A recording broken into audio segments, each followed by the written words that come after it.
पा रही है। जैसे कि लाइफ में आपका कोई भी मोटिव है, कोई भी एम है, जैसे आपको IAS बनना है किसी को, बट मैं आपको बताती हूँ कि इंटरनेट का यूज़ लिमिटेड करना चाहिए, जितना हमारी सफिशिएंट है। जैसे कि हमारा ऑनलाइन क्लास चल रहा है, उसको देखना मस्ट है, जरूरी है। कोई प्रोजेक्ट वर्क है तो आप इंटरनेट पे रहिए, आप स्क्रीन के सामने रहिए। उसके बाद जब भी आपको थोड़ा टाइम मिल रहा है, आपका अगर पेट है, कोई डॉगी है, कुछ भी है, किसी को भी लेके, आपके पास फुटबॉल है, उसको लेके तुरंत कहीं पार्क दिखे कहीं भी निकल जाइए। मतलब आउटडोर गेम करना मस्ट है, मस्ट। उससे एक तो आप फिजिकली फिट होगे, मेंटली फिट होगे। अभी आप कमरे में रहो और आपने जैसा पढ़ाई कर लिया हो, फिर कहीं ऐसा आता नहीं कि आप जॉब कराते हो, यार हमें कुछ समझ में नहीं आ रहा, मुझे कुछ पढ़ना नहीं है। मैं प्रैक्टिकल बातें इसलिए करता कि आप लोग मुझसे जुड़ सको, मुझसे रिलेट कर पाओ। फिर ऐसे टाइम पे कुछ सोचना नहीं है कि यार मेरी लाइफ बुरी है, मुझे ये करना चाहिए, उसकी लाइफ ज़्यादा अच्छी है, मेरी लाइफ बहुत कम अच्छी है, ये सब नहीं सोचना है। भगवान ने आप सबको बनाया है, आप सब इम्पॉर्टेंट हो। ये लाइफ बहुत मुश्किल से मिलती है, अपने आप को प्यार करना चाहिए। उसके बाद अपने पेरेंट्स की बात माननी चाहिए, दूसरी बात। और जब भी लगे कि यार मुझसे अब नहीं हो रहा है, बहुत ज़्यादा ओवर हो गया, ये होमवर्क बहुत ज़्यादा हो गया, या आप पढ़ाई का लोड ज़्यादा हो गया, कुछ मत करो, म्यूजिक बजाओ, करना बंद करो, डांस करो। ठीक, वो देर बाद देखोगे कि आपका पसीना भी निकल जाएगा और आपके जो नेगेटिव थॉट्स हैं वो भी बढ़ जाएंगे। फिर आप एकदम फ्री माइंड से फ्रेश होकर बाहर निकलोगे।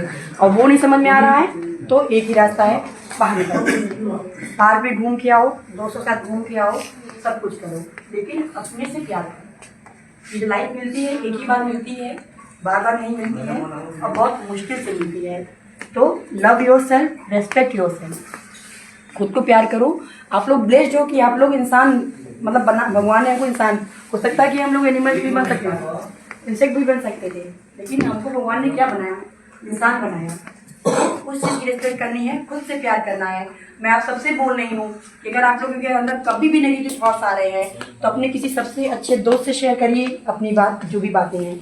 कोई न कोई एक अच्छा दोस्त बना के रखिए जिससे आप अपनी बातें शेयर कर पाइए। आपने सुना होगा कि सुसाइड के केस बहुत ज़्यादा बढ़ रहे हैं। वो क्यों बढ़ते हैं? क्योंकि उसके अंदर जो भी बातें चल रही हैं, न तो अपने टीचर से बता पा रहा है, ठीक है, ना वो अपने डर की वजह से अपने मम्मी पापा से शेयर कर पा रहा है, ना उसका कोई अच्छा दोस्त है जिससे वो बातें शेयर करे। तो एक दो दोस्त ऐसा रखिए जो लगे कि हाँ ये आपका सच्चा दोस्त है। और अपने दोस्त कभी आपको लगे कि मेरे इस दोस्त को या मेरे मतलब कि कोई भी है रिलेटिव है, उसको मतलब मेरी ज़रूरत है, तो आप उसकी बातें सुनिए। बहुत ज़रूरी है हमारे आसपास क्या कुछ हो रहा है। इसका मतलब ये नहीं कि आप नेगेटिव सोचने लग जाएंगे। आप इतने पावरफुल बनिए, इतने मेंटली स्ट्रांग बनिए कि आपके सामने कोई भी सिचुएशन आ रही है, आपके कम नंबर आए कोई बात नहीं, नेक्स्ट टाइम पढ़ाई करिए। जब भी थोड़ी ना किसी कम नंबर आते हैं वो बेवकूफ़ होता है।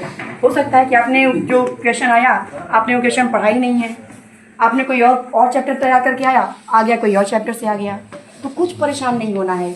लाइफ में ऐसा नहीं है कि ये चीज़ नहीं मिलेगी तो मतलब लाइफ नहीं बचेगी या फिर हम बेवकूफ़ माने जाएंगे, ऐसा कुछ भी नहीं है। सबसे पहले अपने आप को प्यार करिए। दूसरी बात, अपने पेरेंट्स की रिस्पेक्ट करिए, अपने पेरेंट्स की बात मानिए। क्यों मानिए? क्योंकि पेरेंट्स ने हमसे ज़्यादा लाइफ देखी होती है, उनकी उम्र हमसे ज़्यादा होती है, उनका जो एक्सपीरियंस होता है लाइफ का हमसे ज़्यादा होता है। अगर वो कोई चीज़ कह रहा है कि बाबू ये मत करो, तो आपको नाराज़ नहीं होना कि मम्मा आप क्यों मतलब क्यों बोल रही हो कि मुझे नहीं करना है। उसको सोचने की कोशिश करो कि अगर मम्मा कुछ कह रही है या पापा कुछ कह रहे हैं तो उसके पीछे कुछ रीज़न होगा, समझ रहे हैं? उसको समझने की कोशिश करो, तुरंत रिएक्ट मत करो, तुरंत गुस्सा मत करो, और अपनी बातें हैं तो उसको प्यार से समझाने की कोशिश करो। तो मेरा आप लोगों से यही रहेगा, पढ़ाई करिए, ड्रीम के पीछे भागिए, लेकिन लाइफ एंजॉय करते हुए भागिए। एक हॉबी जरूर रखिए पढ़ाई के साथ में। किसी को फुटबॉल खेलना है पढ़ाई के साथ में तो आप फुटबॉल खेलने जरूर जाइए, समझ रहे हैं ना? और मैं ये चाहती हूँ कि आप किसी के मन में कोई क्वेश्चन हो तो मुझसे पूछ सकते हैं, कोई डाउट नहीं, कुछ नहीं, कोई घबराहट नहीं, कुछ भी पूछना हो मुझसे पूछ सकता है। किसी के मन में सवाल, कोई कुछ जानना चाहता है पढ़ाई को लेके, करियर को लेके, लाइफ को लेके, प्लीज मुझसे पूछिए। क्योंकि मुझे मैं अपने करियर को लेके कुछ बात करना चाहती हूँ। हाँ बिल्कुल। जैसे मैम, मेरा एम है कि मैं अपने लाइफ में टीचर बनूं। टीचर का मतलब ये नहीं है कि वो केवल स्कूल में जाकर बच्चों को शिक्षा दे, मतलब पढ़ाई करवाए। टीचर का मतलब ये होता है कि वो स्कूल में जाए तो बच्चों को हर गतिविधि, यानी कि पढ़ाई से लेकर खेल कूद, मतलब जितना हो सके उतना करवाए और उसको आगे जितना नेशनल तक मतलब अंतर्राष्ट्रीय राष्ट्रीय नेशनल तक उसको लेकर जाए। हाँ बिल्कुल सही है आपकी यहाँ पे, ये बहुत सही है। आप टीचर बन जाएंगे, ग्रेजुएशन कर लीजिए, पीजी कर लीजिए, बीएड का एग्जाम देंगे तो हाई स्कूल इंटर में टीचर बनेंगे और पीएचडी कर लेंगे तो यूनिवर्सिटी और डिग्री कर लेंगे। और किसी का कोई सवाल कोई भी पूछना चाहता है, किसी को कुछ जानना है, जो जानने का मन में आ रहा हो कि पूछ ले। अगर आप खड़े नहीं हो पा रहे तो आप बैठे ही पूछ लो, बैठ के ही पूछ सकते हो। मतलब मैं चाहती कि आप लोग हमसे बात करो। आपने कहा कि मतलब अच्छे मित्र को ढूंढना चाहिए अपने लाइफ की बातें शेयर करने के लिए। मैं आपको अच्छा मित्र कैसे, मतलब अभी तक की एक्सपीरियंस से बता रही हूँ।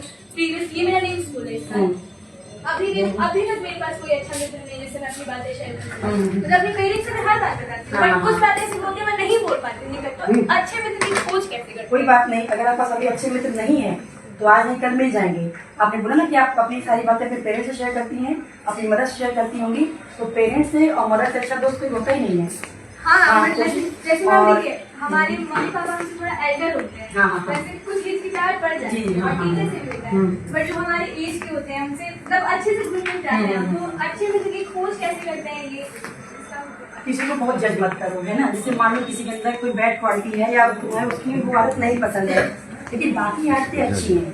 जैसे मान लो आप समझो एक लड़की है, आपको उसका सब कुछ अच्छा लगता है लेकिन एक तो आदतें उसकी अच्छी नहीं लगती हैं, तो उसकी कमी है, तो उसको तो बदल नहीं सकती है या उसमें जल्दी आप चेंज नहीं कर पाओगे, तो उसको उसके साथ ही उसको एक्सेप्ट कर लो, ताकि उसको ये लगे अगर आप उसको स्पेस दोगे तो आपके पास आएगा। जैसे मैंने बोला कि आप मुझसे बात करो, अभी मैं आपसे बोलती ये क्या बोल रही हो, ये सवाल मत पूछो, ये कैसे तुमने पूछ लिया, तो आप रुक जाओगे, आप हेजिटेट हो जाओगे। पहले सामने वाले को अपने पास आने दीजिए, है ना, उसको समझने की कोशिश करिए, फिर आपका एक अच्छा दोस्त बन जाए और वक्त लगेगा कि दोस्त मिलेगा। समझ रहे हो ना? बहुत महत्वपूर्ण बात मैडम ने कही है, बहुत इंपॉर्टेंट बात कही है। पहले किसी को समझिए, ये सब प्रैक्टिकल नॉलेज है। दिल में दोनों रख हाँ हाँ बिल्कुल। वो मैडम बोले कि किसी न किसी के अंदर एक हॉबी मस्त पढ़ाई के साथ में, अगर किसी को फुटबॉल खेलना है तो शाम में 1 घंटा फिक्स करिए, अपने दोस्तों को बुलाइए कि चलो इस टाइम हम लोग खेलेंगे। पूरे टाइम स्क्रीन पे, हाँ पूरे टाइम स्क्रीन पे नहीं रहना है।